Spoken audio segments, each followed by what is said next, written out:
I'm not even asking anymore. But sleeping in? Oh no, no, no, no, no, no, no. I had to ask. I actually finished earlier this time. I had like 30 minutes Yeah. extra, so I was just like jumping all over the apartment. Woke up with this song for weeks. Did I ever tell you I wake up with the song in the head? Pick it, I pick it up somewhere A new song each time or same every song? morning. It's a different song, Hmm. and it pulls out of my memory somewhere. And this last few days was and sync.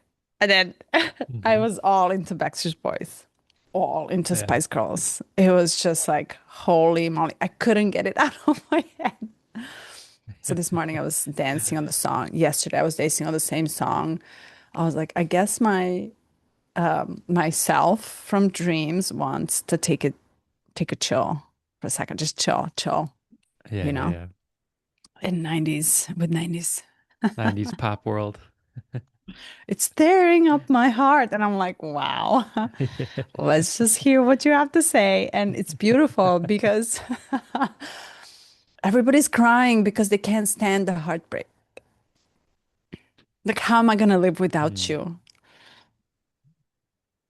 And I Yeah. contemplate a lot about it because, wow, it's beautiful what you're feeling. Feel the heartbreak, feel the breaking of the heart,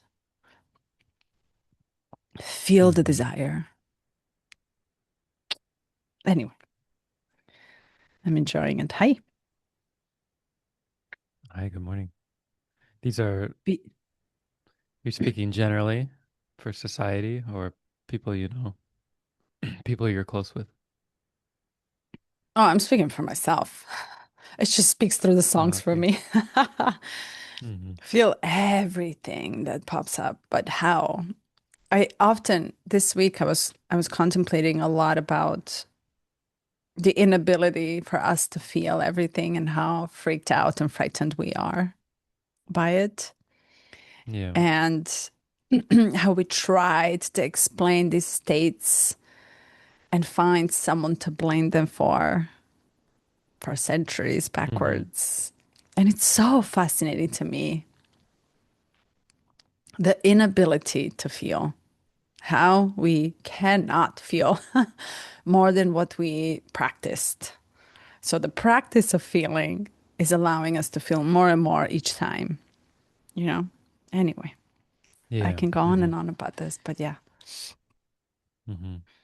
And I, my personal experience, the you might gain capacity over time, but I feel like there are moments when I can plunge and stretch the boundaries, and then I'll have periods of time afterwards where I can't go as deep, or I don't, it's like I don't want to go as deep. It because it is some part of it is it's painful, it's difficult to plunge to the depths and to look at it, and much easier to suppress or get distracted or Later, later. yeah, postpone. And imagine, Hmm. and then 40 years later, in your life of possibility to practice, you end up with no practice rather than what you practice was later, later. And then it keeps coming back in a Right. stronger form. And by that time, we realize, wow, I just wasted my whole life not knowing. But really, the question then becomes the how do you process what is occurring? And we are so not taught. And I love that he breaks it down in a Western culture that we're Western, even where I come from, for a good 20 years. Yeah, it was the only way of suppressing was talking. I mean, expressing was talking it out, Yeah. talking it again and again and again. I don't know, you tell me in Western culture, you don't even talk about it. You don't even talk about the emotions that are occurring, the waves that are inside showing up. Yeah. It's interesting because it depends on the region. It's like South America, very expressive. very talkative, also very emotional, like outwardly emotional. But I don't know if that qualifies as Western. Like what he's referring to Western, I think of like out of the Romans and Greeks, and then through Europe, and then North America. So yeah, there's not Yeah. a whole lot of expression happening at all, and in Serbia, you're kind of right on the border of West and East, but you're also like in a wholly different region that has its own history. Oh, where we laugh. We Ooh. use irony or sarcasm to express the irony of life, right? And to this day, I really laugh with my mom a lot. Like, I laugh at stupidity of my own self and the life that occurs. And I have to make it a joke in order to express it. And then it becomes really laughable. So your muscle to laugh at your own life and at your own self and what is occurring is very present back where I come from. It's the irony is Hmm. sarcasm is such a cherry on the top. And then you don't get mad. Is yeah. You Is don't really get. the Mm. is the culture one where people will try to like if you're easily triggered, then you won't last very long? Is that t the type of environment? Or It, is there a clear distinction between male groups and female groups, or like how does that interplay at all? you don't get offended easily because it's normal to express your feelings, doesn't matter gender-wise. But I think what the difference is, we don't have a mask. We are not nice. We don't have to be Yeah, yeah, yeah. nice just because you're not protected by law. In a Yeah. sense, you don't have to say hello and thank you every morning. You really don't. You don't have to say I love you for everything that you do. You simply don't mask your feelings, right? Because you're less afraid to say um, Hmm. to the other what you're experiencing, I guess. And then you said it Hmm. and you say it in a way where it turns funny. Right. So I'm inviting Hmm. you to laugh with me. I am pissed at you. And I'm going to tell you the list of words that just need to get it out. And you're like, oh my God, well, I guess you just need a coffee. Let's have a coffee. Then you express it and then you have a coffee right after. It's normal. Expression doesn't mean the Hmm. end. I'm not afraid to lose you if I say, you know, we'll catch up later for sure. Wow, that's Interesting. interesting. And then when Coffee I right moved after. here, coffee and cigarettes and or alcohol at 7 a.m. No problem. Um, and when I moved to the United States, everything was just too nice. Oh, I loved it. I loved the niceness of it. And then I learned how to be really nice and not expressive. Isn't that so interesting? Hmm. So when you initially came, well, you had the language barrier, right? So you couldn't express as easily. But I would imagine you had the temptation to like to be expressive and to share, and then you're like, wait, Yeah. no one wants to have coffee after I tell them how shitty they are. Yeah. Yeah.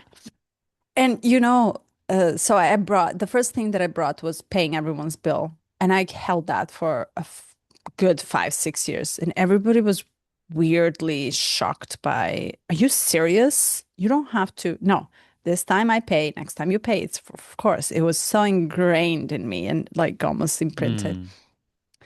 And I realized that I'm just taken advantage of, right? And I held it for a Yeah. very long time. Because, of course, like back home, you fight for who's going to pay. Back home, you Mm. fight. You are.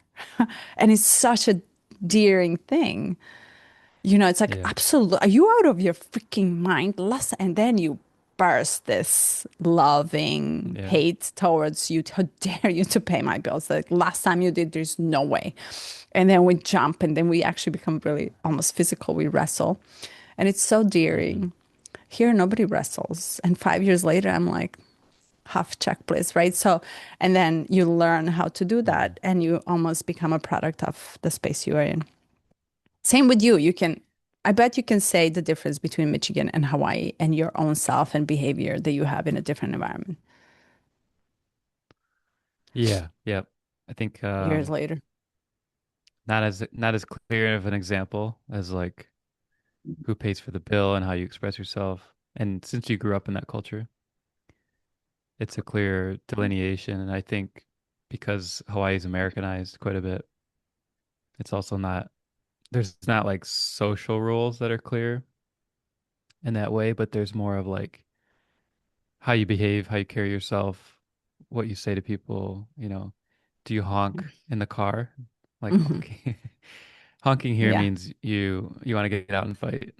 And then in Michigan, it's like, oh, you just honk. Um, Yeah. Yeah. which reminds me, I saw a meme of people walking on the sidewalk and acting as if they were in a car, like what they do to each other, like Hmm. honking, cutting each other off, and then screaming at each other, and it just looks so ridiculous. And it's funny like how protected we feel because we have windows, our car Oh, yeah. windows, and our car. It's like, but if you were on the street just walking, you would never say half the stuff. You would never act the way you do. Um, Hmm. yeah, I digress there. But I've been reflecting a lot on different cultures and how where these expressions arise from. Because I did do quite a bit of traveling around Europe and a little bit in Asia, and I found in my Piscean nature like that I didn't have to learn the language. I could learn a few words and then earn some respect there and try to respecting the culture through that. But I learned more so to like look at behavior and then try to see how I could Mimic. how I could model it. Yeah, mimic and model. And what I found in Eastern Europe, and I only spent a night in Serbia, I think. A day and a night. But Bulgaria I spent some time in, and in Bulgaria and Poland, I'm like, man, the men seem so hard. I'm like, I don't even know what to do with it, because like everywhere else I've traveled, um, I can have a conversation with people. I can be approached without feeling like I'm gonna get robbed, except for, yeah, it's just like subtle differences. But my point is like the the way humanity expresses regionally, and because of the history of wars and culture and division and the things you've had to fight for, and how it creates these nuances in day-to-day life, like and talk about paying a bill and how different that can go. And so how you can disrespect someone if you just show up and they're like, "No, I must pay for you." And then you're like, "Thank you." And they're like, "I don't like this guy." Hmm. Understanding that if you're a tourist, you're not from there. Like I'm sure there's understanding there, but yeah, it's fascinating to me, and I love it. Like I love seeing how different we can be on the Yeah. subtle things. Yeah. Yeah. And how we used to be more different back in the day, and now we're this like migration of people moving and merging the cultures and open borders and global citizenships and all these different things are actually mixing up on a global level now it's no more localized. Now I adapt to my environment when I go home, instantaneous click, it switches on. And then I become where I come from. And then when I come back here, it switches on a different culture. It's like, Hmm. okay, you can hold the different cultures, you can adapt to it. That's that pivoting, that's that mutation, mutability. And the rigidity is less and less, which means you're more open to accept. And I remember my sister when I moved to United States and I started traveling all over the world. And she's like, I don't under oh, she would have a repulsion towards any other food. Ew, how can you eat Korean, Japanese, like sushi? Are you serious? Oh, and she would be like totally gagging on it. Yeah. And there's what can you say until you try? And to get to that point, to try something new and to accept or adopt someone else's way of thinking or the just perspective, you have to be ready to get to that point. So fast forward years later, I take her away first time. I took her to her birthday, the 40th birthday 3 years ago. First time she left the country. I don't know if I told you. Oh my gosh, she was like a buffet of all cultures. Trying Mm. this, trying that, trying this, trying that. And she was just so thrilled, but she was ready for it, right? And at some Yeah. point, how I'm thinking is like you get bored of rigidity and your Mm. mind wants to get stimulated or your body wants a different stimuli, which means you're almost ripe for something else. I don't know. I like that openness that naturally simultaneously comes in life, you know. Okay, well, let's Mm. just talk about Tantra, for example, right? Or let's talk about Manly Hall's secret teachings, or let's open this religion, that occult, this teaching, right? It's like, you know, you get ready for new, probably because you get bored Yeah. of Yeah. the same eventually. Yeah. I mean, who knows how that works? Because Mm. my family's quite conservative, and I've seen an evolution in my dad in the last 5 years. He's just started to open up to more, call it like slippery edges around his beliefs, and then he's like a little bit more free. And I can feel my brother, who has chosen a very conservative route. I can feel him like kind of his he like bristles up, um, has resistance to it, but he's it's like it's our dad, so he's on some level he just has to accept what he's saying. And meanwhile, I'm they lost me like 10 years ago, and they have no idea what I'm up to or what I'm thinking. um, yeah, but it's like I've reflected, I wondered about like what was it with my dad that opened him up? Like what was it? What caused this? And I think his Mm. retirement was a big piece. You know, having a shift in identity, right? Because people put so much identity in their work. It's a big part of their lives. You know, it's a third or more. For him, it's probably closer to like half. And Wow. you know, most of your friends, most of your people that you know, what you're known for, like what you do, what you're good at, and then at some point that just falls away. You retire, and then now what? And so it's Mm. like that space maybe opened up an opportunity for him to find something new in religion and spirituality. And yeah, Mhm. it's cool. Yeah, I was reading Oscar Wilde's and Rilke's poetry in the last week.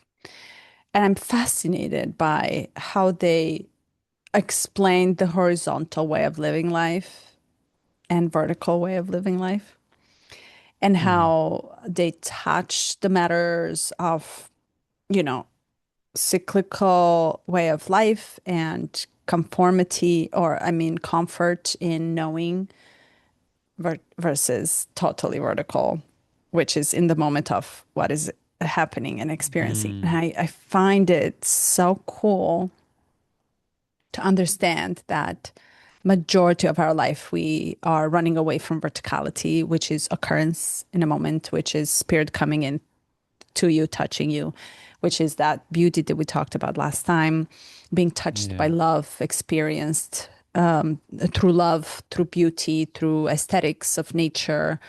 Like, because you're so tuned into the frequency of what is occurring that you become that and you disappear from left and right, past and future. And I love that they're talking about the same exact thing, just in a different way of them experiencing it. So whenever we know very well how to do, every single moment of our life is the moment we get lost. Mm. We are not found. It's the moment we lose ourselves in knowing automatic circling, circulating, cycling, the same exact thing. So repetition in the sense of life is almost like the death of now and potential that you carry in every given moment of it. And I love that. And what you're saying is like what makes them break through the horizontal to vertical? What something Mm. nudges you. This and I wrote about this so much 2 days ago. And I was like, but it's gonna keep coming at you. And it's gonna be so subtle. It's gonna knock and knock relentlessly and tirelessly the life as a mystery, love as mystery, beauty as mystery that doesn't have a reason why to exist. It just is. It's going to keep knocking and knocking from this angle, that angle, this angle, that angle. And it's going to continuously send you the invitation to meet what is, which is Mm. that Mm. love, life, loss, everything that comes with it, the yin and yang, and you name it. Doesn't matter how we call it. But I love the tirelessness of it. That never being tired to come to you over and over again and invite you patiently to Yeah. invite your awareness to crack a little bit open. And that gap is like just crack. So something in him cracked when he Mm. then probably didn't have the future to look forward to. Went back to maybe rewind or reverse all the memories and thoughts. And then something in that gave him a different perspective to crack. And then maybe be present more, just a little tiny little inch. Good. That's good. Yeah. Hmm. Hmm. Yeah, and I think the moment you give it an inch, you get a taste of like, oh, this trail isn't gonna lead me into the abyss, because it's like we cordon off the verticality with our fears and our worries and our anxieties, and then you open up to it and you're like, oh, this behind this fear is not very deep. It's quite shallow, and there's also like the unknown. And so he talks about, actually, my dad talks about the unknown quite a bit. And the guy that he follows is Richard Rohr. I don't know like the exact like denomination or whatever he's in, but he comes at a very um, open and unknown version of Christian mysticism is what the sect is, or whatever you want to call it. Hmm. So it's like I find once he started sharing stuff with that like that with me, and he could speak the language of like the mystical and the unknown, I'm like, oh, now we have something to talk about. Whereas before it's Yeah. like, you know, here's a Bible verse, this is what Jesus said, and I'm like, sure, and there's no and at that point. It's like not until someone is open and willing to look beyond and understand that it is mysterious. Like that's the whole point. And then now there's some shared experience that we can have together. Although we don't always meet at the same point, but it's like we can touch on the same things, and he understands that I'm probably way over here, and I'm okay with where he is, and but we're happy to meet in the middle and have a discussion.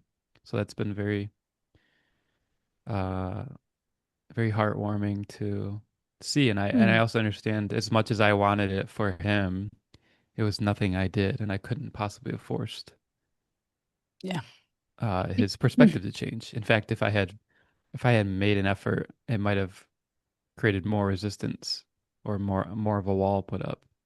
It wasn't until he was ready, until he was willing to approach and just explore and be curious. So Hmm. it And is interesting. in that readiness of his comes a little bit of vulnerability, right? So I'm Hmm. vulnerable to enough to accept the fact that yes, I am open to something new, which means the old might not be all true. the new is coming to adjust my old a little bit. Vulnerability invites you to be so welcoming. And then you meet at that level of, oh, I didn't know, I admitted. I don't have to say it with words. You can just feel the vulnerability in someone. And then you, who knows ahead of time, whatever measure that it is, you come in and you say, oh, I can see you're cracking. And I have nothing left than to welcome you into the space. And then you become Hmm. curious. Then you become a guide with questions that penetrate the openness even more because you know the steps to get to a wider range of understanding and feeling what is occurring. It's going to take the penetration back and forth. So cool. Hmm. At Yeah. least that's how I do with my mom. Same thing exactly. It's like I ask a lot of questions and she's like, "Well, I never thought about it." Well, tell me. Hmm. Oh, I never put it that way. But the questions is the invitation to contemplate the same subject. And it Hmm. doesn't matter what comes out. What matters is the contemplation and expansion through it. Yeah. Yeah. Yeah. And interesting enough, when I reflect on my relationship with my brother, there's never been a point when I have asked the question, and whether that's like me being courageous or interested enough, or just recognizing that there's not space for the question. Mm, um, but mm, also mhm. like, I think it'll be clear if it does happen. It'll be clear that there's a shift, and then it's almost like when you can feel that openness in someone and that curiosity and the vulnerability, it's almost impossible to just to leave it. Yeah, It's like, yeah, yeah. oh, what's here? Yeah, let's find out. It's stimulating, Yeah, right? It's and in a it's sense, it's arousing something alive in you. It actually enlivens you to exchange, to make it even more hmm alive. yeah, And then just yeah, to add to that, I think I also am experiencing that you can only then when the thing is cracked, there is such a and I can enter, right? Um, there's such a fear of cracking even more. This is what I'm experiencing with my sister, for example. Let's talk about this pain, right? And it can all the handle is only this much. There's a specific quantity of hmm it allowed allowance per day or per month or per year, and then hmm it's immediate shut off, and it's like, oh no, I don't want to do this. It's like a total rejection. It goes deeply, slowly, softly penetrating in, and the moment it touches in, it's like almost tapping the toe into the water of possibility. And I love that. This is hmm so innocent. And when you're able to recognize that, you're able to hold someone through that exact process. It's beautiful. And hmm it does invite a lot of patience. That's why it's like, wow, I'm not ahead of the time. I just went through the hell that you're about to go through. And I know how to hold you. You know, I yeah, experienced it over and over again. And she always laughs at me and says, "Oh, you're so annoying. Like you always laugh at hmm the pain." And I'm laughing at the pain. It's easier on the other side, but I'm not laughing while I'm in pain. I'm telling you, there is the light, right? This too shall pass in a sense. And in most cases, it's not really helpful to be so blissful when you're talking about the pain or a yeah, heartbreak experience for the first time. It's like, I can't laugh at yeah, someone who is going through the divorce first time in life, but I can laugh with someone who went three times through it. You know, different story. hmm or or just after the fact when they have a different perspective on it. But what is it about the pain that we've experienced and seeing the innocence in someone else that causes us to laugh in the first place? It's like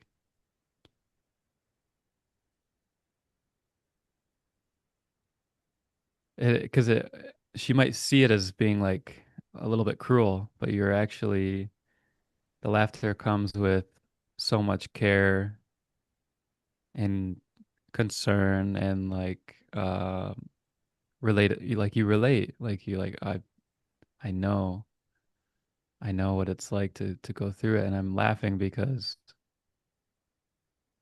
you think you're stuck and the pain is so deep. And I remember being there, and then you come out and you have a different perspective. And it's the cosmic, it's a piece of the cosmic joke, right? Yeah. So yeah, Also, when you proclaim, "I will never love again," or I've been yeah, waiting all yeah. my life for this. It's like, ah, I only have, and there's another one. A friend of mine said the other day, I only have one more heartbreak left in my bank. Yeah, I was like, oh, honey, it will be there much more. The entire yeah. life is heartbreak.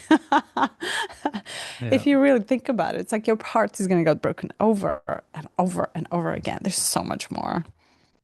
Hmm. But Hmm. how can I say this when you're in the midst of something? No, no, not really. Yeah. And I was just thinking about your Neptune, your relationship with death and the endings, Oh, and oh. and how comfortable you're having to be with it. And yeah. Carly and I watched this movie yesterday. It's called Eternity. It's a romance fantasy where this old couple dies, and this woman, she had a husband who died in a war when she was young, and then she remarried. She lived her life with this husband, this other man, and they died very close together. And then in this afterlife, they have to choose an eternity. So there's like different worlds they can go to, but it's forever. And she's trying to decide between the two men. They're both there, kind of like fighting for her. And it was an interesting exploration of what love is, and also of what endings are, and what freedom looks like, and like what we actually choose um isn't always the happiest that we've been. It's usually something more profound, and more it has more depth to it than just like, you know, when were you the happiest? And we tend to look at like heartbreak with that same evaluation mechanism of like, well, the heartbreak was so painful, so therefore I only have one more in me, or in the heartbreak thinking I'm dying. This is the end of me. It's I can't possibly hold space for all the pain I'm experiencing. And it's part of what makes life so rich. It's part of what makes life what it is. And I was just reflecting on your Neptune and Mm. what you go through. And who did she choose in the movie? So it's it's interesting because they both were fighting so hard for her, and they were, and I was recognizing this, and Carly picked up on it a little bit too. I'm like, they're not giving her any space. Like, and I was like, I don't think she should choose either of them. And then yeah, I don't know. You're probably not gonna watch it, so I can just spoil it. But she originally was like, I don't choose either of you. And I was like, yay, good for you. But then I'm like, there's 40 minutes of this movie left. This isn't this isn't She's just gonna the choose. end. She's gonna fall in a trap to choose. So she was I gonna go love in it. her own eternity and leave both of them. And then the two guys they got together and they drank and they shared stories and stuff. And then the lifelong husband came to her and said, um, you were happiest with him. It's obvious. I just want you to be happy. And she was like, okay. And then so she chose the first husband who died in the war. And she lived, I don't know, they didn't say how long it was, but they kind of showed different scenes and her descent into dissatisfaction with the things that she thought she loved, like skiing, being in the mountains, being with this attractive man and doing all this stuff. And her soul was dying, and then eventually she had to like escape out of that world, and then she ended up with the man that she built a life with and had kids with. And then they chose like the most boring life, the most boring eternity, which was like their hometown. It's cute. It's just like, it's an opportunity to reflect on what we value in each other and what we value in ourselves. Yeah. Oh gosh. this like movement, this lunar thing happening, and so I mean the Yeah. everything is becoming somehow clearer. I don't know. Hmm. I can sense the Aries determination to make it just boom, that's it. No more questioning, right? And I love that. But you see, I have to quote Oscar Wilde, and he is not a fan of marriages and of men, though he was gay and imprisoned by it, and then released 100 years later unlawfully to be almost killed for being gay and loving same gender. But can I elaborate? Do I have a minute just to elaborate? And then we can go to anger and love and experiencing of what is occurring. Oscar Wilde says, men, a male man, is happy when married because he is no longer in love. Mm. What that means is that love can only occur in a vertical way. And I'm just going to put it all together how I understood it because I thought about this. And marriage, which becomes by default horizontal, kills love. So, which is constant occurrence, stimula, and temptation or never ending infinity. So, when you choose between two goods, because they're equally both good, something inside of you Hmm. says horizontal versus vertical. And if you choose the vertical, you are exposing yourself to the infinity of possibility in love that never ends. It's endless. And it is alive. It's making you alive until you have something to go forward, to look forward, to chase. Temptation, temptation. And it's constantly penetrating, penetrating, penetrating. And it becomes this endless urge to merge with with everything that there is, Hmm. which is total bliss. So you get blissed out in the verticalness. Hmm. You get blasted out. You explode so much. And I pondered about it and I was like, wow, I mean, he is very clear about the differences even back then. This is what, 1875 to 1929, same time when a Rilke was alive. This is post Freud, I believe post Freud, right? When was Freud? When I don't remember his. everything when everything was very much animalistic, sexual, and suppressed for that extent, rather than allowing the simultaneousness of life to come and occur in a verticalness of it, which means that you have nothing. So you almost have to almost give up of Yeah. everything in order for that which occurs to sustain and for you to live with it and become alive and full of that richness of verticalness. So, how do you Hmm. choose? Something inside of you asks and speaks on behalf of you to choose horizontal versus vertical. And the moment you choose horizontal, you know exactly what you're giving up. You know. And then you have to live with this. And then that's where what he's saying, then you have to live with everything that is occurring on horizontal line and everything that is occurring on vertical line. In a sense, when anger arises, you come back rather than being mad at life, at past, at present, at future, and everybody in it who Hmm. you chose to become. You're almost like you're there. You have to sit Hmm. with it. So it's almost inviting you back in for every single moment that arises that you didn't choose what you naturally are meant to choose, which is everything that it's not horizontal. You get mad. And when you get mad and you get angry, you express this towards someone or you repress it as per culture, as per thought, as per structure. And the more and more you suppress, repress, and stay quiet about it, the more explosive it becomes to elsewhere, to that same person across you or someone else who you are. And this is where the trauma reinstates itself again and again until it bursts through the crisis. This is the crisis that occurs when you have nothing else. You can no longer hold yourself in that which you suppressed, and it's literally naturally coming out and boiling out to be dealt with.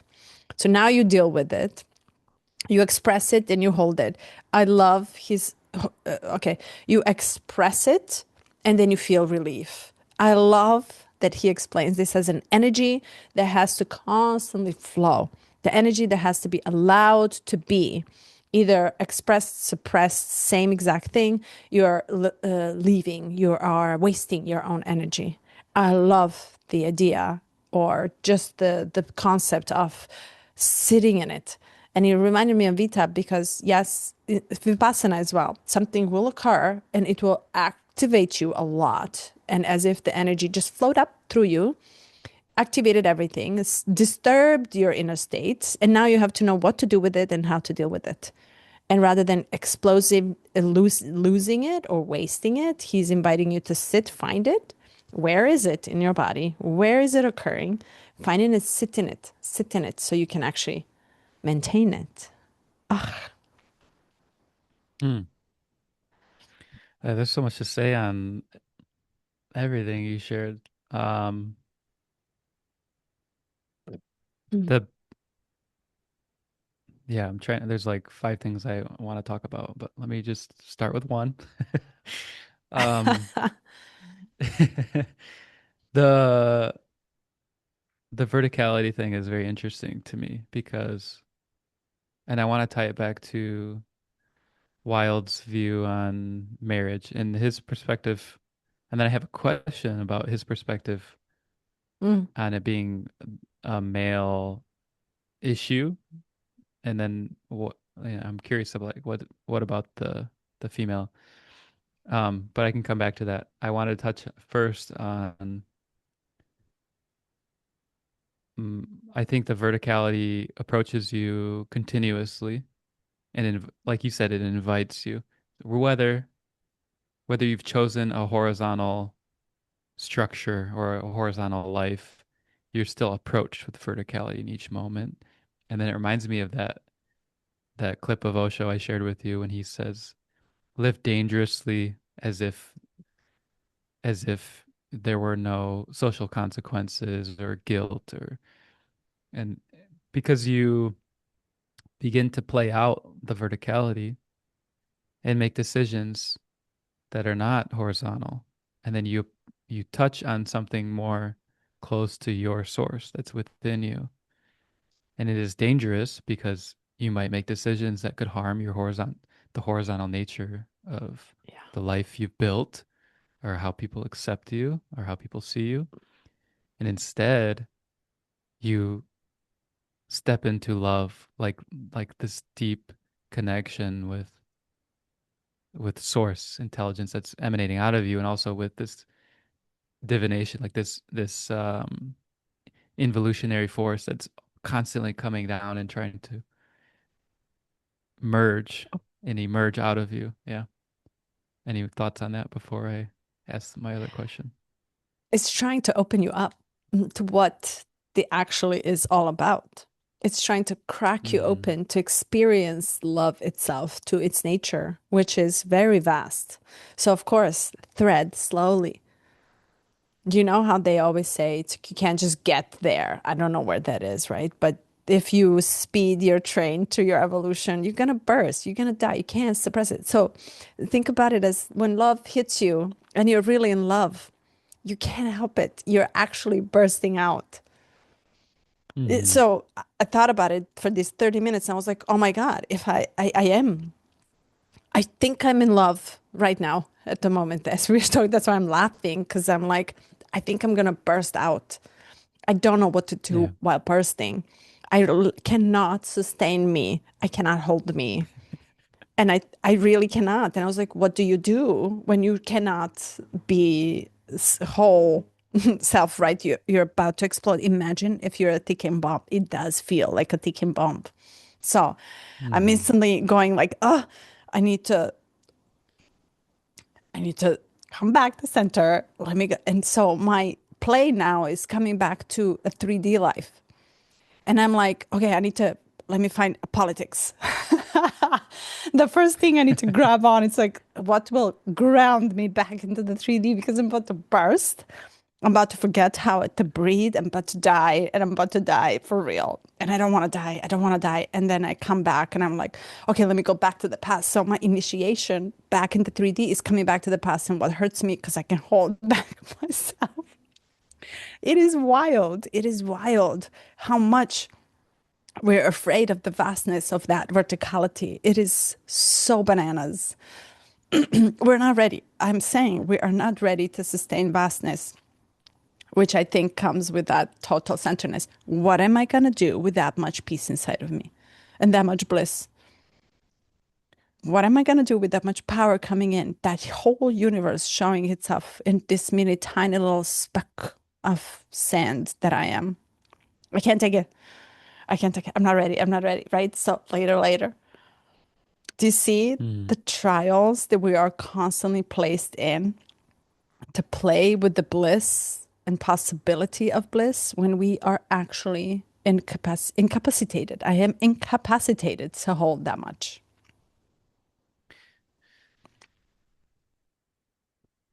I'm so aroused by this right now that my entire mouth is saliva, I full can of hear saliva. you. Yeah. So And this I'm is your hot in my current, body. Mm. this is how you currently process the explosion is you ground into something shitty. Stupid. Yeah. Yes. So weird. Where You know, did when you problems? said that, I wanted to say, ew, like gross. I know. It is the fastest way to land back into the body and in reality of the pain and suffering. It's like, tell me, give me the What, problem. well, so I mean, you touched on the fear. You said what it was, but like what are you actually thinking might happen to you? Okay. Physically, I feel my entire body vibrates. I can vibrate an inch. I'm itching for another inch every time it shows up. And I am aware of what is occurring. And I was literally just sitting and doing the puzzle. So I did nothing other than feel. And I had Yeah. the NSYNC song in my head. And I was like, I am losing my mind. I'm literally crazy because I'm becoming aware. First, I'm becoming aware of verticality and I'm allowing verticality to Yeah. happen. Everything else is gone. Like the moment Hmm. I become in a vertical occurrence, I'm open. I'm opening myself up. I feel like I'm opening myself up more and more and more to for it to show. And with that comes so much, like you said, fears of everything that I know being disappearing, being totally shattered and towered down. And that is really that's where I Hmm. think the play is opening verticality so much so that this like little mini tension between horizontal and vertical comes into slowly. It's frightening. So I Yeah. feel the sensations in my body, and as I'm feeling them, I'm playing with them. It's the energy I play with, and I'm like, wow, my hands are getting numb. I am, Hmm. I'm getting looser. My bones are kind of like no more strong. I don't feel the strength in my Yeah. body Hmm. anymore. I'm slowly disappearing. Is what I'm thinking is like I'm still in the Hmm. body, but I'm becoming much more than just my body. My body doesn't matter anymore, and I'm slowly dissolving. And to me, that is like, nope, I need to come back. Tomorrow I'll do a little bit more. It's a practice. And I don't know where I'm going to Hmm. be in 10 years if I continue this, but this is the play, you know. Where where do you find your center when you feel that dissipation or the verticality? It's the bubble. It's the whole bubble around me. It's I don't know. I'm not aware of the center. I'm aware of the weight that is now my space. It's not even weight. It's like I hold this space around me. Mm. So I feel in this space of mine So I feel like almost like dissolving into the space, and then I'm just like floating, um, Yeah. blissful. And I'm also aroused by it. And here's another thing, I'm stimulated by it, Yeah. right? Hmm. Something stimulates me to continue playing this dance with this. I'm getting stimulated, and I don't know what I'm getting stimulated with because I'm getting more and more happier. I laugh. My entire Yeah. physiology is changing. I'm salivating on something that I'm not even aware. I can call it love. Sure, I am in love, right? But I don't know if that's what it is. And not knowing becomes more penetrating because it's tempting me to Yeah. never know, to not know, Hmm. because not knowing is what is sustaining the exact experience. The less I know, the experience becomes bigger and bigger. So I come back to what I know, which is the suffering in the world, in order to come back Yeah. to, okay, I'm here. Wild, bananas, so bananas. It's the verticality. It's the verticality. And I'm fascinated by this potential. Hmm.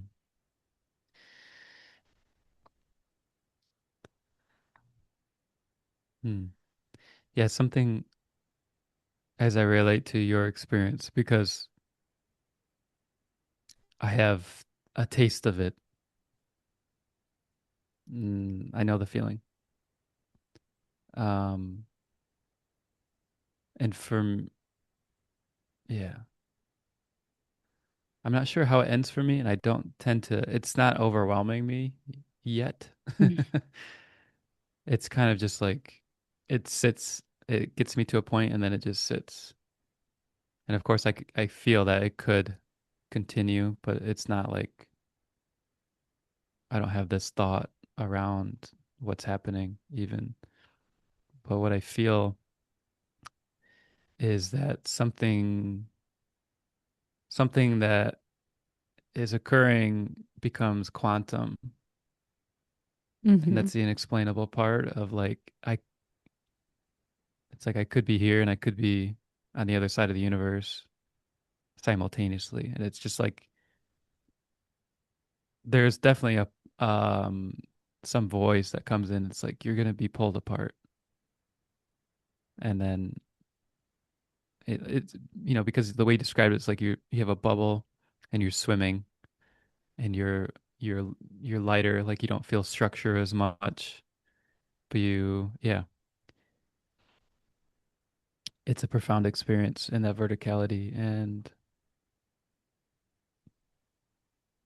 um, what I wanted to touch on, and of course, Osho says he's full of contradictions, and it's a contradictory thing, this Tantra, right? But he says at one point, when you feel it, don't hesitate, rush to the center with immediacy of your entire being, of your soul, of this is the only thing that possibly does matter. Rush into it with abandon. Hmm. And I just want to bring that up as an invitation and see Just that is maybe like, that, yeah. but you see, you remember how he talked about the danger? That's the danger. The danger of you being gone completely. It's like, and that danger invites the death of self in order for you to become, to realize a part of you or some part of you in that moment, right? So that danger, it's like, zoop, don't hesitate, rush towards the center of it. But the mind is gone. And here's the trick, the mind is gone, long gone. I'm aware, and I have no idea what I need to do, right? All of this is gone. Yeah, And the I'm mind is like, silent. ah, Hmm. yes. And I don't know if the mind is silent, and I'm not gonna be like preaching here like this. I discovered something, but rather than, I'm so excited about the experience that I'm becoming, that I am edging myself, right? I am edging. I'm at the edge and I know when I hit my limits. Um, and it's like, okay, and then I come back to 3D. And then I'm like, okay, well, next time when this happens, I will edge it a little more, edge it a little more, edge it a little more. And then it's almost like the same with orgasm, right? It's like you want to see how long you can actually hold bliss and ecstasy and what happens after that when you release so much tension and so much energy. When you release out, where are you? And are you aware of where are you dissolving actually? Are you aware of what is occurring once the energy explodes that peak? So Vita is really good in teaching this. It's called that's when you actually apparently you can, and Vita, by the way, is based on the Tantra and Osho's teaching. So that's when you can enter into the field of manifestation. That's when you can come back into what you want because the field is open. The energy release and explodes, and then you float actually. If you really pay attention to what you're observing, how you're feeling, it doesn't come back right in. You don't contract from it. If you can extend, explode, and float on it, that's the field in which manifestation actually can be reality, can become reality. In Gafni's teachings, this is what he teaches when making love for the peace of the world. It's like two unions enter into this field of oneness, and then you're literally pulling back and you're having this exchange into this is what I want for the world. This is where the collective contribution comes in. And this is where you can actually pull back down to manifest from rather than, oh, I want this, I want this, I want this. No, you actually have to elevate yourself into the state of losing yourself completely and dissolving into it in order to manifest from. Really cool practice, very hard to get. And the easiest to get is to the peak of ecstasy when you orgasm and then stay there, stay in it and see what's occurring. Where are you?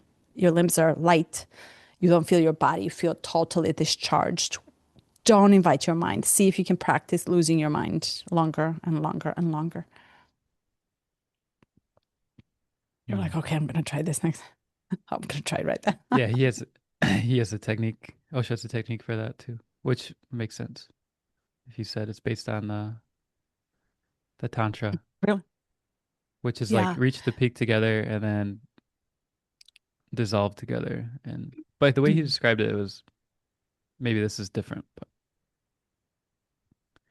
not to sustain anything and not to return to what happened before, but to just ride the natural wave and allow like just the deep allowance of what is occurring. But there's a that's just one technique. There's so many things to say and touch on there. But Five yeah, more. I'm to enter into vulnerability.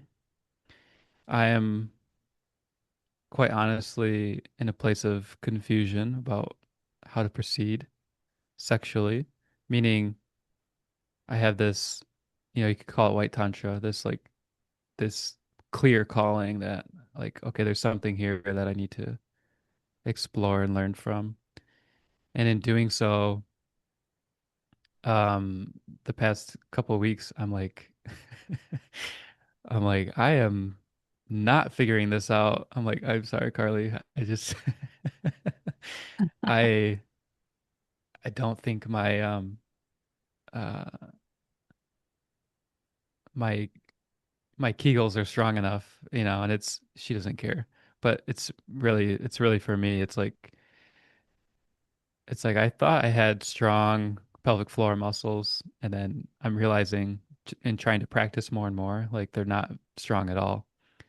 And so I'm trying to develop the awareness and the musculature to be able to do something about this natural occurrence that I've just, you know, I grew up and I learned masturbation and then I started having sex and I never thought about doing anything with my pelvic floor. So it's just been, besides like lifting weights, it's just been sitting there.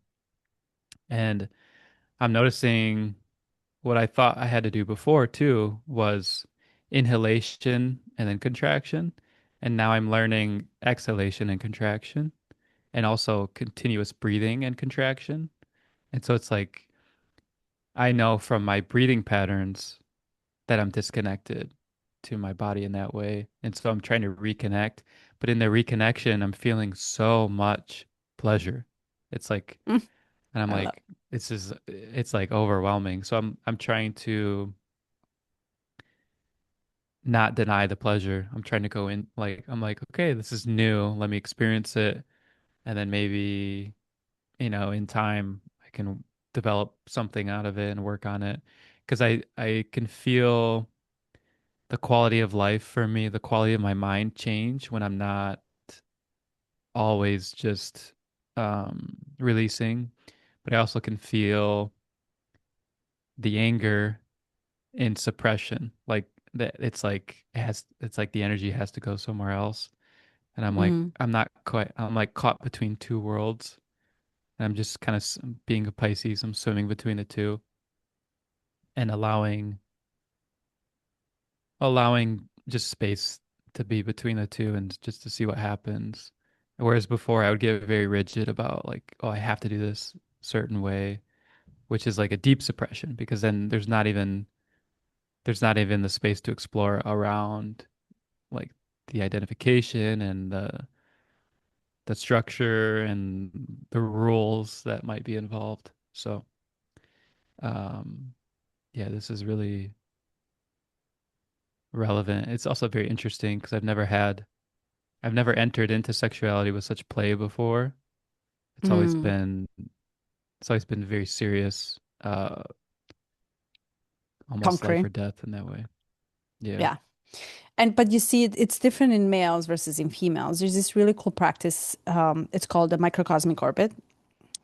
And it Mm-hmm. actually initiates and ignites from the root as you move that energy, which is that sensation. You want to feel everything that it's occurring, starting from the roots, starting from the pelvic floor, and then you want to move it up the spine, and then you want to orbit it back into it. So that's how the whole body orgasm occurs. That's how, for example, Yeah. notice this, and it's easier, and I think it's easier for women. It's like when you are at the peak, because at the peak, closer to when your vulva is open. I don't know, I'm talking coaching, right? So it's like when you get so aroused down and Mm-hmm. you literally flower up, so meaning it takes Yep. time Yep. for her to feel safe and open and blossom, so she actually opens up as a blossom. What occurs in the body is this warm portal. Literally, Mm-hmm. it is literal portal that fuses the fire. It's like it's so hot. It's like lava. It's warm. But it's not about what is occurring. It's about how aware you are of all the parts of what is happening. Do you feel the temperature? Is there a sensation? What is it? Where is it? How is it? How long is it? Is it lasting? Can you expand on it? Can you tune into it? So he's teaching here is coming back into, hey, but feel where, locate it, what is occurring. And then from there, when you are peaking, the slower you come, which natural animalistic ways to get faster. You're actually supposed to be aware of what is occurring, tune into the body, and then slow it down so you can practice holding that which is occurring in a moment. Practice that holding that arousal. And then often at the peak, towards the peak, when it's the explosive, women get, you laugh. Like, I laugh a lot. Like, I start laughing Mm-hmm. because your heart blasts open. Your heart is open, so you get a witchy chuckle, right? So it's like you cannot sustain it. And then your heart just blossoms. You start laughing and crying at the same time, which means the energy is moving and cracking your heart open. And then it's coming out through the sound, right? And then through the eyes, and then you Mm-hmm. open Mm-hmm. up. So the energy itself has its own flow, which you can practice by coming and tuning into what is occurring. So, how he says sex, love, anger, hate, these are all the tools that we can use when they occur, without forcing them. They have to actually have their own development tools and doors to crack and open to enter Hmm. into beyond. And I love that because we're gifted by this by nature. We're just not, we don't know what to do with this. And we don't know how to use it. Rather, we actually close off to it because we don't understand what is occurring. And we're not curious about it enough. We actually don't know where to look. See? So when Yeah. you are in such a state of arousal for life, and this comes with idea coming in into you, an Yeah. inspiration coming in. It's like, where is it? It's like, I really, you can't, it's untangible, but it's very obviously happening and occurring somewhere inside the body. And the more you practice to get, you can actually start moving it into the body and get to the whole body experience. I've never Hmm. done the whole Hmm. body. My heart blasted open over and over again. And then it ends up in my tears. I would cry in pleasure. It's such a good mix of both. But I don't, it's a practice. It's a consistent coming Yeah. devotion Yeah. to the experience, the devotion to experience that it's occurring in a moment. It's Hmm. beautiful. Yeah. Yeah, it is for sure. Yeah, try a microcosmic orbit and see if you can move it from your pelvic floor and actually expand on the pelvic floor. We work a lot on the pelvic floor. You almost have Mm. to, we are our own OBGYNs in a sense. You literally look into inside and then you map it. You map. As you map your pelvic floor, you can also take your genital with your hands and tune into and map it. Map. Slowly start touching and feeling the sensations. There's so many muscles that are numbed there, numbed Hmm. to Hmm. especially on, we're not talking like, anatomy, but and especially on the top, especially if you're circumcised, biculturally, but you can actually experience every single inch of everything that is occurring because this is the part of our body that we are most disconnected from, most, Hmm. especially women. Yeah. Yeah. Yeah. There's so much there for sure. Yeah. Yeah. Oh, good Hmm. talk. I love that we always talk about sex. It's like we always talk about sex, no matter what. Good, good. We should Yeah. talk about sex. It's it seems like the one of the deepest experiences of what Tantra is. It's through that experience. So imagine I have a question for you. Imagine like Mm. Vita has been for sexuality. Imagine that there's some school out there for the verticality itself. And they're like, you know, they're they whoever it is, they step in and say, Melita, would you like to come to a retreat and we will take your experience of the bubble and show you how to go all the way, whatever that means. Would I go? What would I you would. say? But I Yeah. can only go that much, right? So that's the point is that you can only go to what your capacity is. I will freeze if I feel unsafe, and I will eventually have a stoppage because I am not considering myself advanced. There's so much more to learn. But yeah, I mean, you can go all the way there with ayahuasca and mushrooms. Go, go, go. But, there's a part of me that also wants to challenge going anywhere rather than being here and integrating everything that there is. It's enough for me to know that I can tap into the problems and suffering of the world currently. Let me rephrase, it sounds really weird, but it's enough for me to know that I can come back to a body and be a human that experiences also suffering in the world as well. 3D. And it's Hmm. also enough for me that I am so acutely aware that 5D, 6 and 77D, whoever, whatever, exists and it's playing with me. It is inviting me and inviting me. And in a sense, I feel initiated over and over again. And there's nothing I can do about it because it's too tempting to say no to. It's becoming too daring. And now, yes. how would you say no? Like, is it even possible? Um, the reason why I'm saying yes is because I'm capable of meeting myself in my own solitude and presence when it occurs. So I have a lot of space and time to meet myself. How would I say no? Ironically, the moment I enter into relating with someone else is automatic no. I know, Hmm. irony. Why? How do you mean? Because I'm no longer me. I am me plus you. I am But altering how do you mean? myself. Like, um, Okay, because the okay. way you're in your apartment, you're doing a puzzle, listening to NSYNC, and then it happens. You're just by yourself, and Yes. then But notice yourself when you're alone in your room and notice yourself when somebody else you're when you're alone with someone else in the room. Notice yourself. Are you different? Are you obeying? Is there a rules automatically applied? Do you have to wear clothes? That you can't be free, that you can't think, that you can't play this music, that you can't you're adjusting yourself. You're almost custom making yourself to a companionship. So your freedom hmm. is no longer there for you to experience yourself naturally. That's why even yes, Go ahead.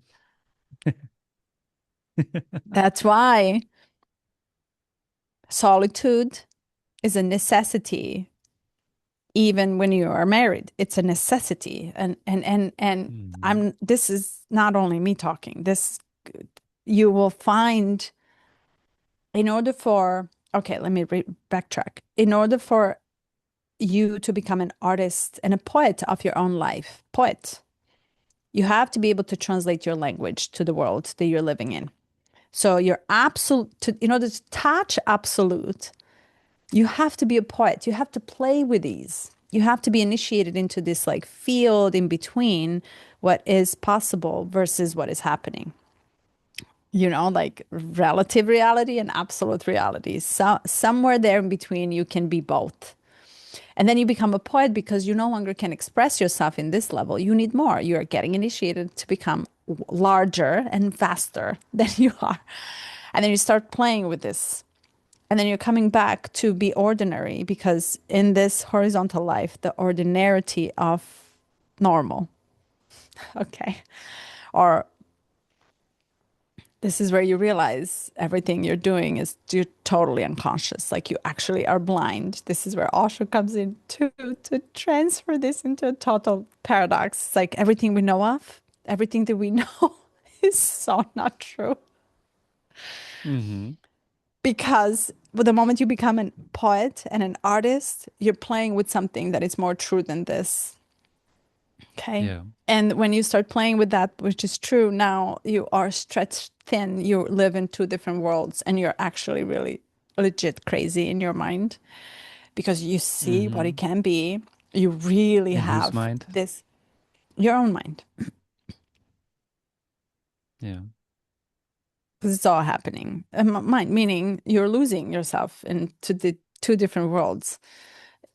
You're almost like everything you say sounds crazy for this level of ordinarity. It doesn't follow any structure. It's totally unhinged and it's untamed. And you want to translate it and you want to experience it. You But can't help it the in moment the door mhm. cracks open. In whose Yes. mind is it? Who in whose mind is the judgment? Oh, you start caring less. You, who is Yeah. experiencing the two, starts caring less. I'm talking 5D minds, right? Of course, you're gonna be Yeah. castrated for it or Yeah. doomed crazy, and that's fine. But that becomes less and less important. That's when you start Hmm. dissolving so much more and losing yourself to the ordinarity or the blindness. Yeah. I lost my train of thought, but what was your question? The poet, the artist, the two worlds uniting together. Yeah. What was I the got question? lost equally with you.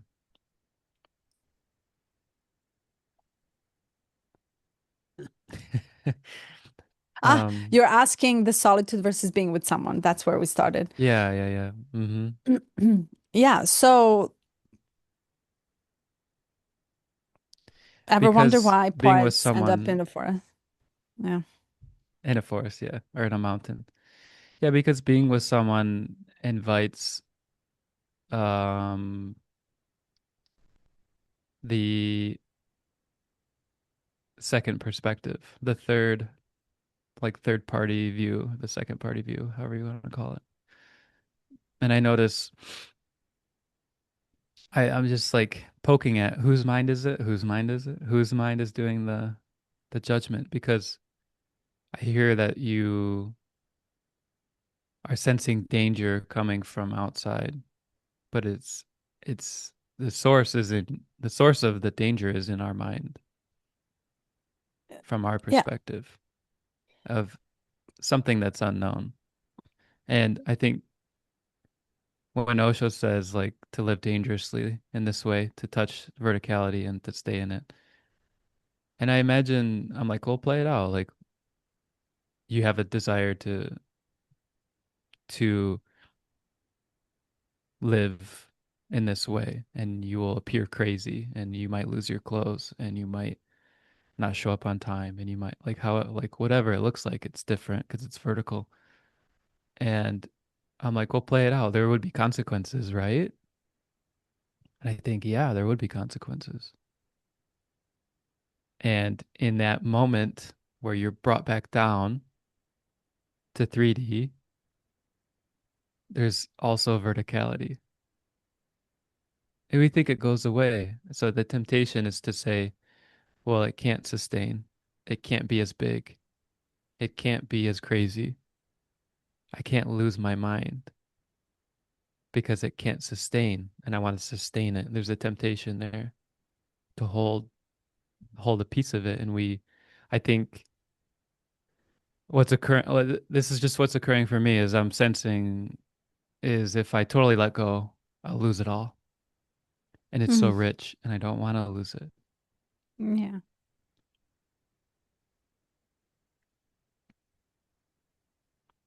But you know it's there, which means you know that you're playing with infinity. Where in verticality, there is an eternal sense of never getting everything, never getting Mm-hmm. love to its eternity, never getting life to its eternity, right? It's never ending. To hold something that never ends, it has no edges, the beginnings and the ends. It's pure insanity to the mind. Mind wants from one ear to one ear. So you're almost realizing that you are so much more. And you're also realizing the mind just stays right there. So you have a choice to play with that, which is infinity and never ends, vastness, and then this, which is limited, absolute, Mm. and ordinary. And why I say let's go back to the solitude versus sharing yourself with someone is that, but how would you know that part of you unless you had a complete silence, no noise. Everything and everyone becomes noise when you are discovering yourself. And it's rude to say, but it's true. I want no noise so I can meet me. I can see, I can do this. I can figure myself out. And then when I land back, I am a different person.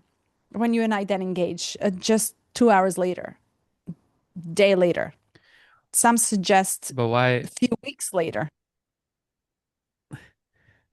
why then when I podcast with you, do I, we share so much, but I only feel silence?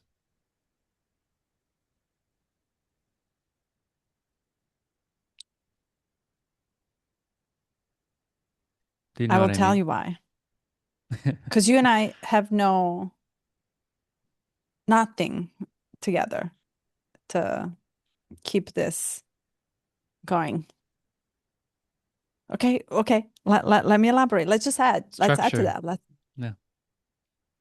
But you and I are not, you and I never have tomorrow. We've let Not go. having That's what it tomorrow is. Yes, not having tomorrow means we have infinity, potential of infinity. Saying goodbye every time it ends. It's like this is our last one. It's the actual Hmm. verticality. And in that, you can sit in silence. You can actually feel everything that is happening. And it gets so wild because it grows and grows and grows and grows and grows and grows and grows. But if I am, okay, let's go back to Oscar Wilde's marriage, because I know that you wanted to ask about that too. It's like when man stops loving is when he gets married. Men, male. Watch this. This is now wild and real kid together joint, right? Male and female. Okay, so let's go back to us having both energies inside of us, feminine and masculine. And yet we suppress one because of the roles, ordinary life. But rather we have both inside, operating and moving and floating and ebbing and flowing.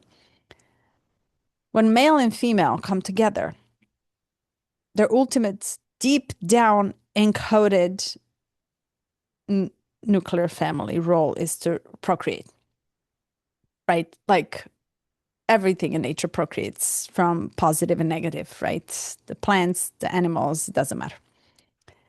And the procreation, in a sense, stops the evolution of love, right? It's as if it becomes just whatever sustainability need.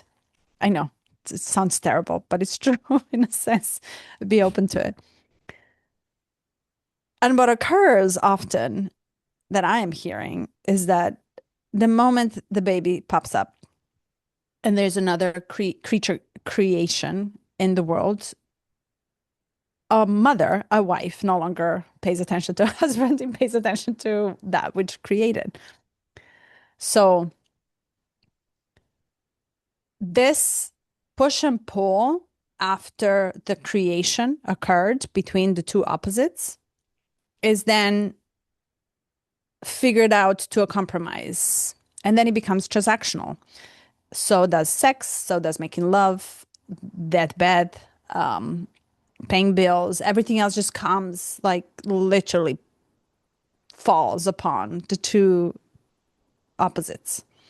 And then somehow the roles just get created and sustained for a long time. I'm not against it. I'm just saying what they're explaining it. But watch this. When two genders meet, two like genders meet, women or men, there's no goal to procreate. When two women, let's just talk about women, and I can speak out of my experience. There's no goal to procreate.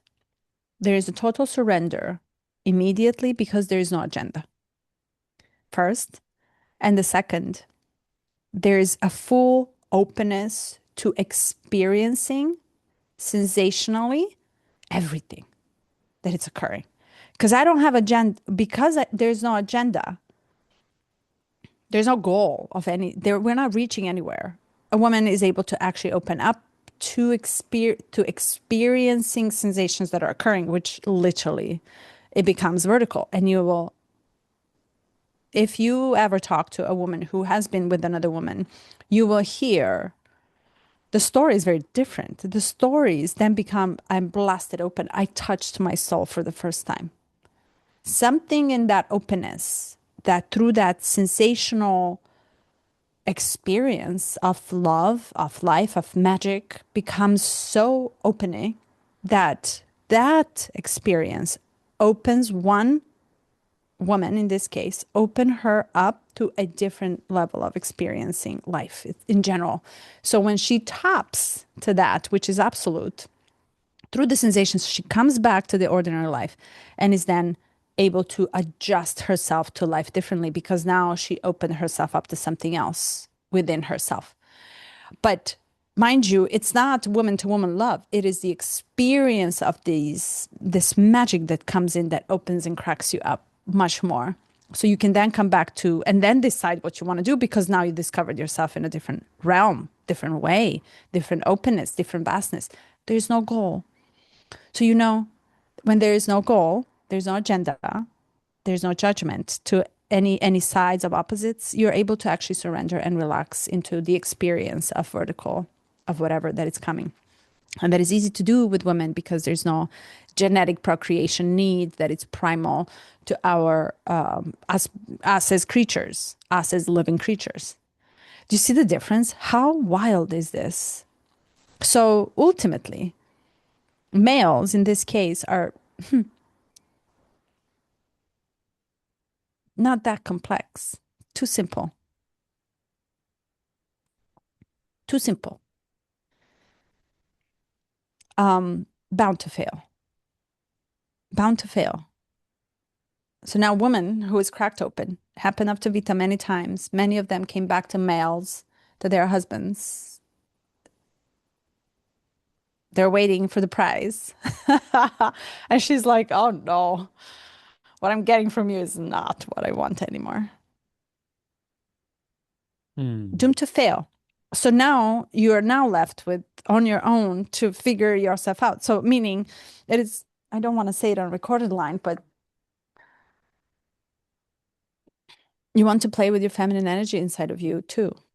You want to be able to touch yourself without having a need to procreate, this like genetic, unconscious, deep down primal need to procreate.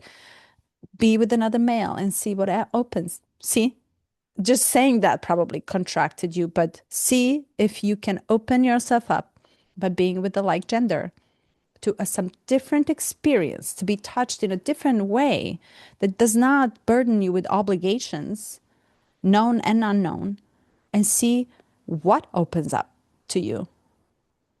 Hmm. Yeah, it's interesting. Fascinating. Yeah. It's I don't have I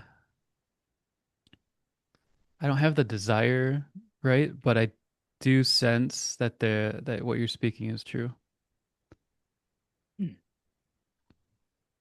So, yeah. And I do notice too, especially at the ecstatic dances that we go to when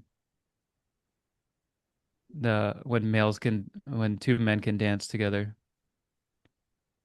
how same with two women and apart from a man and a woman, there's just different energy. And I recognize um and then with the men that I know who are open with their sexuality, they seem I mean it's it's like there's a clear difference, right? Yes. Um and potentially they seem more free in terms of how they express and what they're able to touch into. But it's yeah, and the other side of it is like very skeptical, very guarded, very like Totally. which is natural. Yeah. Yeah, you're dealing with societal programming. But, I just want to correct myself. I'm not saying come into immediate intercourse. No, no, that's not what I'm saying. Yeah, yeah, yeah, Allow yeah. yourself to be Hmm. touched by it. Are you allowing yourself to be touched by something you don't know? And can you sit in that, which is occurring? So the whole point of it Right. is Hmm. just the Hmm. tool. So you can crack open a little bit more to what is. Yeah. And And yeah, don't use there's sex, something use no, no, energy. yeah, and I actually so like you are a big fan of Abramovich, right? Love her. Okay. So this came together for me yesterday.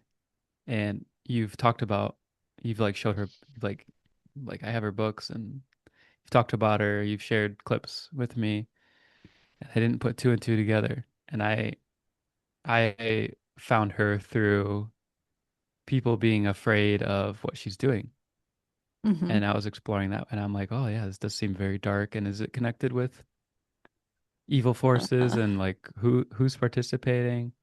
And then yesterday I was like, oh, this is this is the same person. And I think I had it mixed up with Marie Callas or some other opera singer. Yeah, Maria anyway. Callas. And so I thought it was two different people, and then I put it together and I'm like, oh, this is who Militz is talking about. Okay. Now there's two parts of me. The one who is like, Look at this. yeah, This whole book is talking about transforming that energy. That's Marina. yeah, yeah.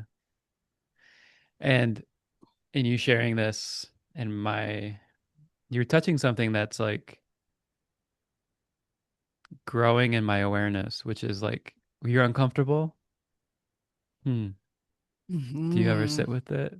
Like, why is this, Hmm. not only why, but what is it bringing out? What is it awakening in you? And there's something Yes. deeply uncomfortable about the way she she has her art. We call art like the way she puts on an exhibit or has people experience something. And it's so uncomfortable for the masses that Hmm. they grab onto it and demonize it to separate. And it's like, okay, so and then my mind was navigating like, we play in the works of the occult, which is like the hidden, and we touch on subjects that are taboo, and we were playing in this field, and it's like, oh, I thought that there was some part that was almost untouchable, and there may be some part that,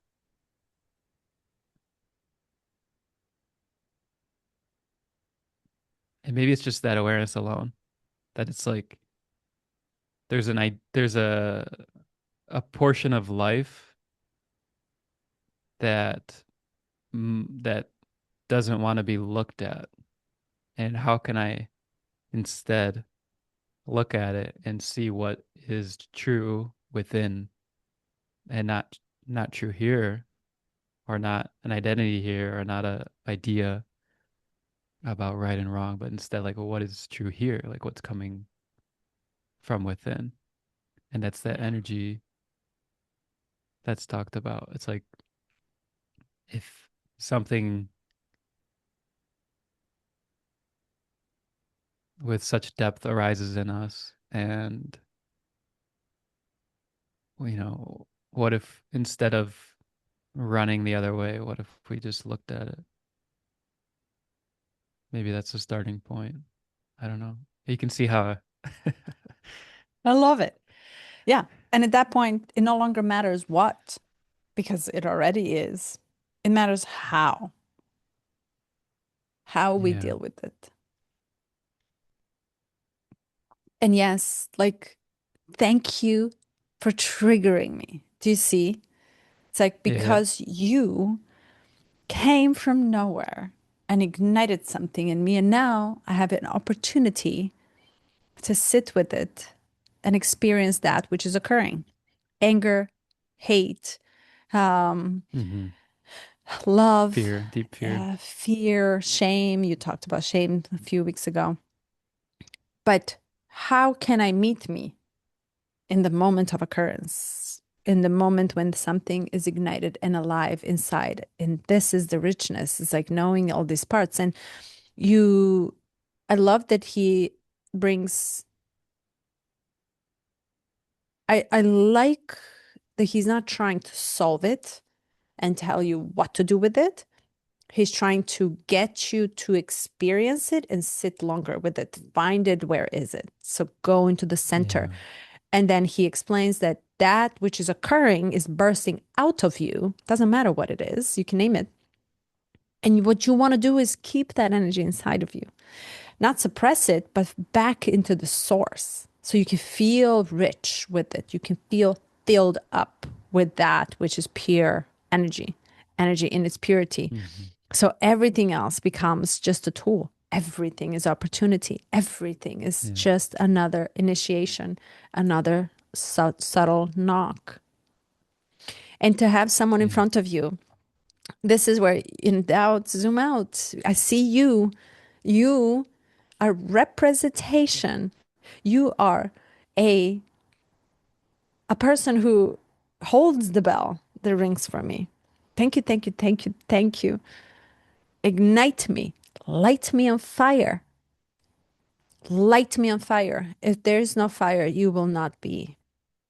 Life force has to Hmm. pulsate itself, right? It has to, it has to give you a nudge in order for you to realize that you're actually really very much alive and you're actually experiencing everything continuously. But the awareness of experience comes kind of dies down. Awareness is what dies down. We want to be aware that we're experiencing life actively. So please enlighten me. I'm sorry. Enliven me, not enlighten me. Help me get to the light of me. Light me Hmm. up on fire. Light me up. Light me up. Disturb me. Shake me. Yeah, it's yeah. And it doesn't need to be the person. It can be anything. Yeah, yeah. The beauty of nature, the rain. It can be the space that you're Yeah. in. It can be the feel that you touch. It can be the vibration or the numbness in your hands, the tingling And sensation. remember, and remember one thing, it's not going to be there tomorrow. Okay. And why I say this, because the same occurrence will never occur again. It's irrevocable in nature.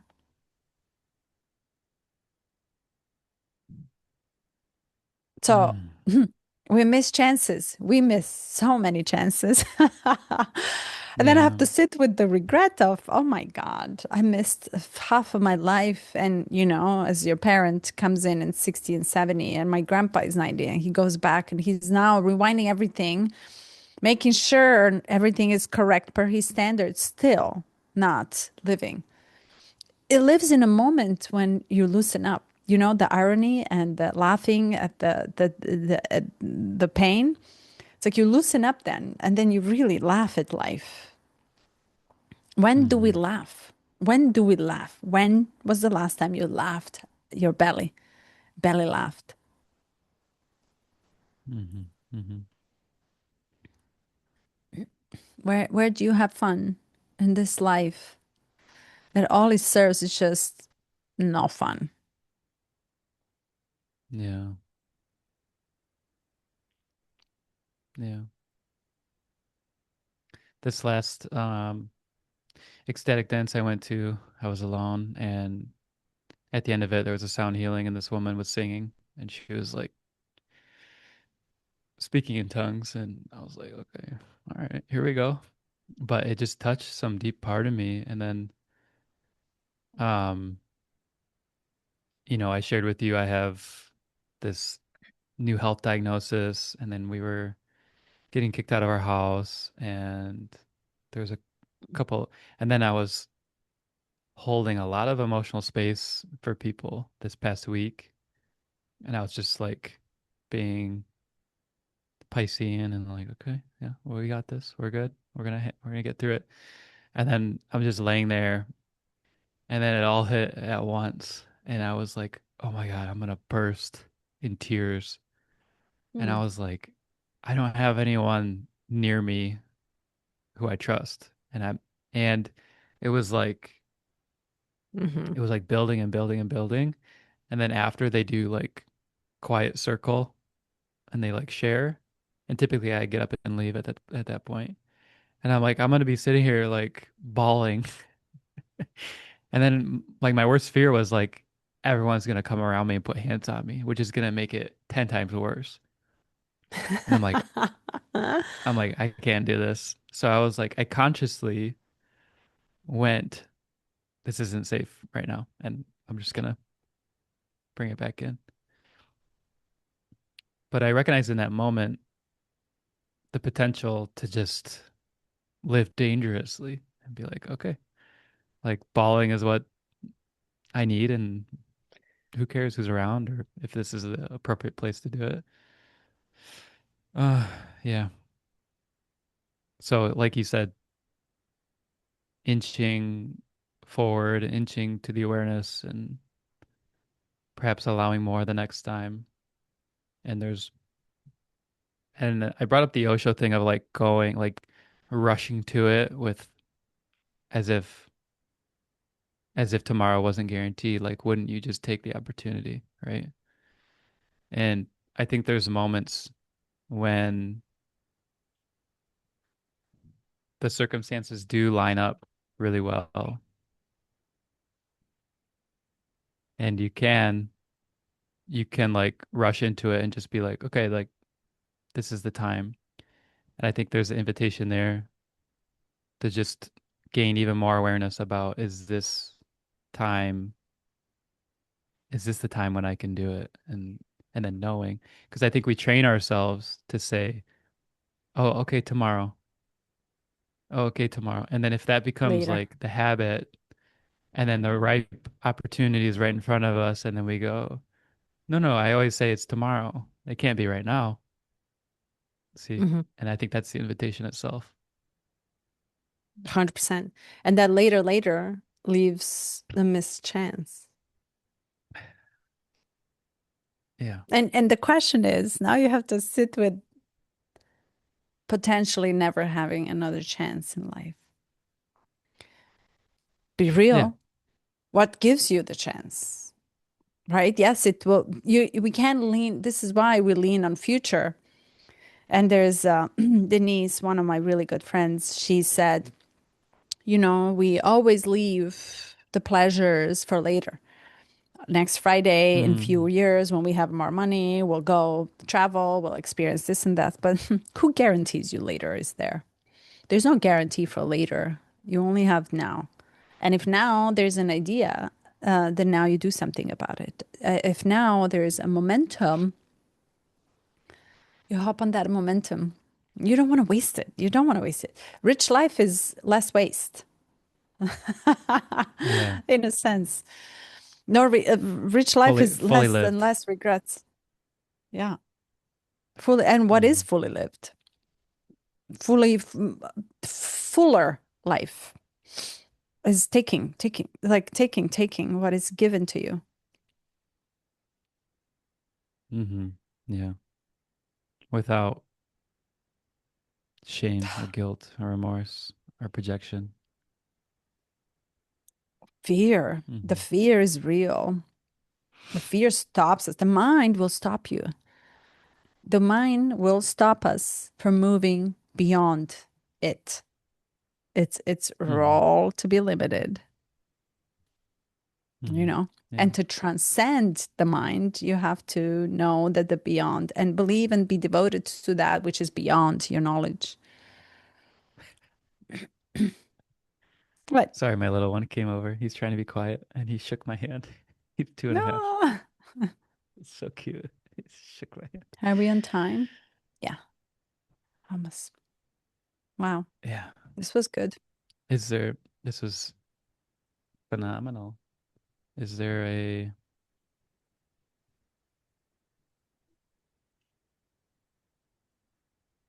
oh, did you want to touch on, I thought the initiation one was interesting. Ooh, Let me see. the master. Yeah. Being initiated by a master. But The only takeaway I had there was I get the feeling that what he's touching on is because he said it happens in sleep. Mhm.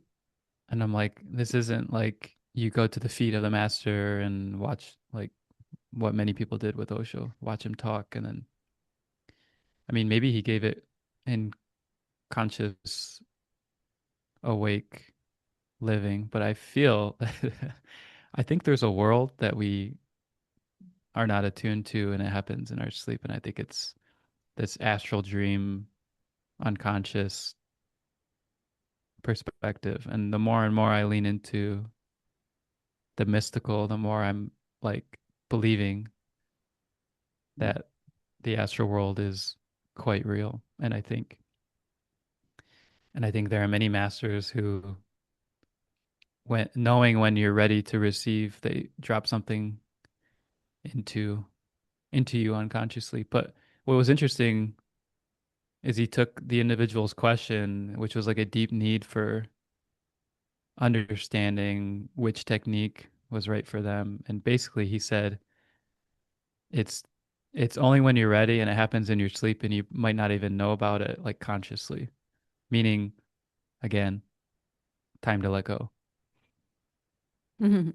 And I found that very interesting. It's like the paradoxical approach to the path. Like the path we think is laid out in most stories is one where you climb a mountain, get to the peak, find the hidden thing, and then boom, attain enlightenment.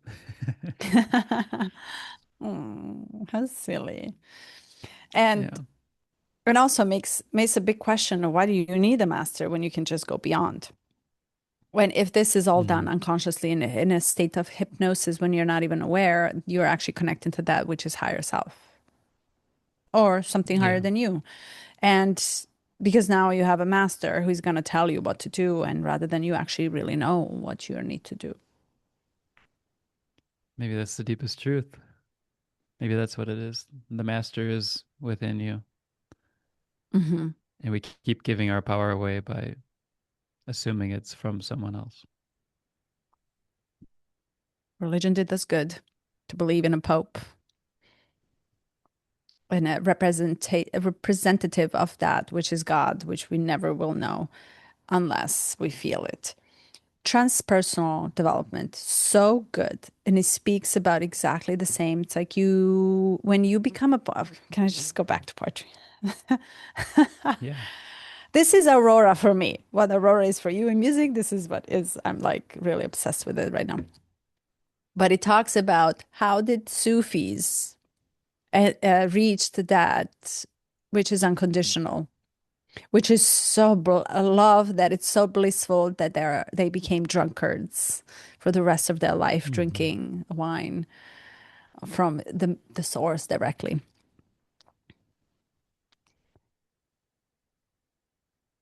You know, I love you, but my potential for love is not only you. My potential for love is much more than just you. And can I love you way more than what you can handle? Come back down to, is my love reciprocated? Can I get what I'm giving you? Is it fair to ask to get back to what your potential is? If your potential is to love much more beyond the ordinary, why would you minimize it? Because your love is expanding you for your own evolution. You are putting the coin in your future bank. And you also actually are putting, okay, let me just give you this perspective, which I think is phenomenal. It's mind blowing. You are allowing love, which is mystery itself, that comes in and goes and comes in and goes and visits us over and over again. It's alluring us all the time, and we will never know because it's infinite what that is. We will never conquer this mystery. The moment we think we can conquer it in the world of ordinary men, we kill it. We kill it. We simply kill the vibe and kill the love and magic. Can you take the love that comes in a magical form and is the only form that to this day we cannot say no to when it occurs?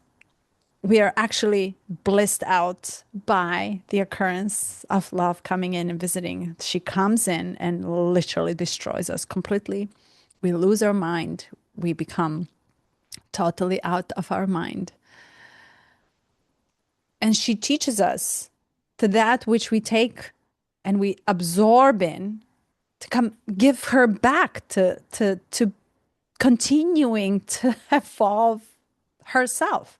Meaning, if I'm saying yes to love, regardless of the pain, I am aware that it will hurt me equally.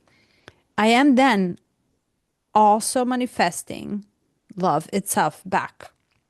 And I'm evolving it and growing it. Can my love become unconditional? Is what Sufis Okay, sorry.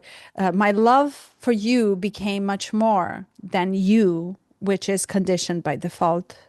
For if I am not loving you just to the capacity that you can take my love, I am loving you unconditionally. And the love itself is the conscious, it's that realm that we talked about that is living and breathing through all of us, whether we like it or not. It's coming and visiting, and it's actually also creating in the union of love. There's not one child unless it's done in abuse, of a misery of men, that love creates another creature. Love, out of love, your children were created. There was that moment of unity that happened that created you, that created world. So we come from love.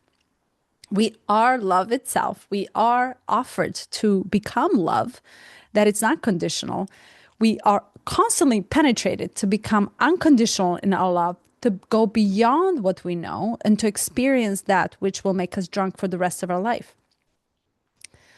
Sufis, poetry, two worlds, living in between is really hard because now you know the world that you will not, cannot live in. And you also know the world that you're stuck in as a prison. That's why they drink.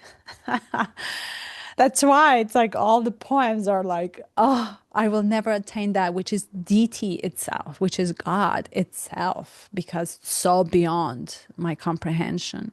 But yet I feel it very deeply. Hmm.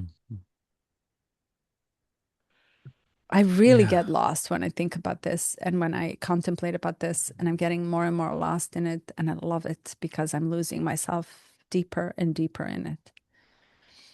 Hmm. Of course, I'm afraid. Of course. Yeah. It's hmm. It reminds me quite a bit of 55 and Mhm. my temptation to judge around like why would you need a substance and Oh, feeling feeling like a victim of you touch divinity, you taste it, you experience it, you try with the best tool you know, which is poetry, to communicate, share, and experience it again and again. But the pain, like you said, like the two-sided coin, the pain matches the bliss, and being somewhere in the middle of that. And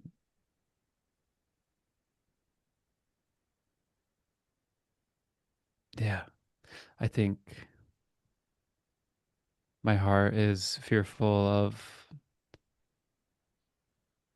even contemplating like someone needs to drink because of how rich it is. And I fear it because I've known it and I've touched it and I've been there and I've tried to numb to avoid the depths of it. And I'm getting a little bit hung up on the alcohol part, but but the poetry is real and the experience is yeah something yeah. but it's alcohol as porn too, as sweets, as food, as any pseudo quick pleasure dopamine hit. Meaning, it's like I Yeah. want to run away from Hmm. what is unbearable to me. Life is unbearable when you really think about it. So we need to make it bearable one or the other way. We attach to things. We want to keep them consistent to allow life to just occur. Letting go. Hmm. I think we would be too happy. It will be unbearable. Hmm. Sure. It will be unbearable to not control anything. So it's more bearable to control life, to think we can control it, Mm. as every other essence, untangible, mystical. See, we choose the color of the cage. We choose the bindings we place ourselves in. We choose the flavor of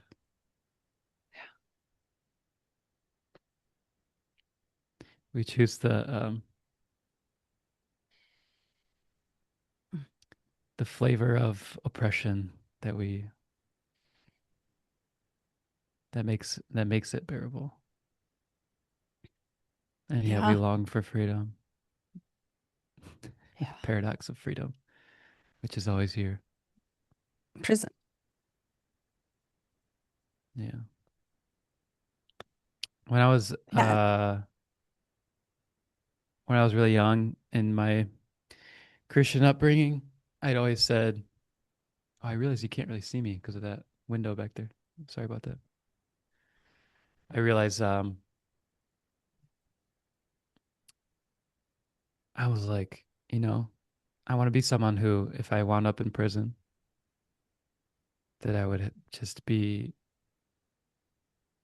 completely blissed and connected and still find freedom within it. It's like I desired freedom so much that I planned for the typical scenario of not freedom, like being encaged and told you can't come out for years. And I did this as a child, and it was just, Hmm. yeah, it's interesting. Maybe, Yeah. maybe a precursor to the recognition that of the reality of what this is. Yeah. And you realize really how human life um, can be very limiting to the experience of life itself. Yeah. But still, it's occurring. We're here in the body, right? And what can I do with that, which I have? What can I do with that, which I have? Can I grow capacity within this limited body to be bigger? Can Mm. I bring beyond into here? Meredith likes to say, you're trying to organize the whole universe into a sock jar. Jar. Can I bring Hmm. that? Can I experience something in which I will become less and less wordy, expressive, yet I will leave the mark in the timeline of non-existence. True. Yeah. That sounds silly, huh? But it's true. This is, you know, he's no longer with us, yet there's a mark. And that mark, because of this, Mm. we now are open, more open and more open and cracked open. So thank you for leaving the mark for the future. So that's why it's like in 2091, what will there be behind? What will they look forward to? What can you leave for them at that point? Will they even know what beyond is? I mean, we can't predict what's going to happen in the future. We can just think we can, but we really can. Life can show itself up, but really, you go Mm. backwards. They all tried and tried and tried to elaborate on the same exact thing. Yeah, they're all saying the same thing. Yeah, All pointing to the same truth. which is,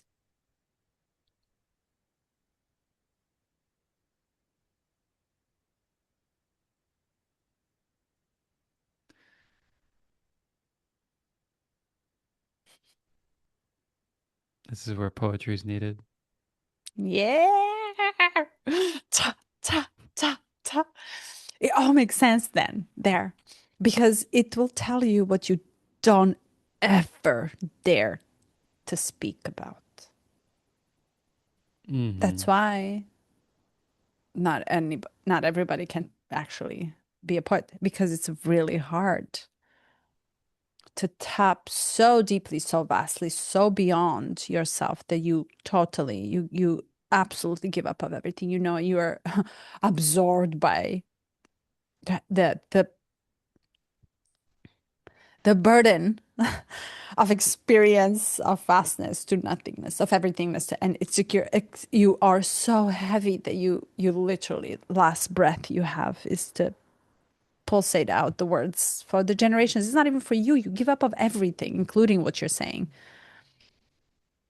But you Hmm. dare to say what you never, ever, ever dare to speak. And he speaks on behalf of everyone experiencing the same thing. So good Mm. and so not valued. Hmm. Well,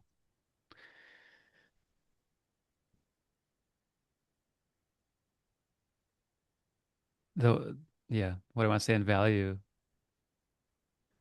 is it's vertical and it's not about quantity. It's much more about quality. And you know, When each person is ready. it's the same story said in many different ways and narrated by different sounds, by different voice. Same story. Hmm. Yeah. Give up of everything you know, and you'll see. Dare to give up of Hmm. everything you know, and you'll see what all is. Mm. Okay, this was so good, so healing and rich, enriching to me. Thank you so much. Yeah, it was really, really nice. Thank you. Oh, I couldn't wait I for want to hug this. you. Oh, same. See you Sunday. See you Sunday. Bye.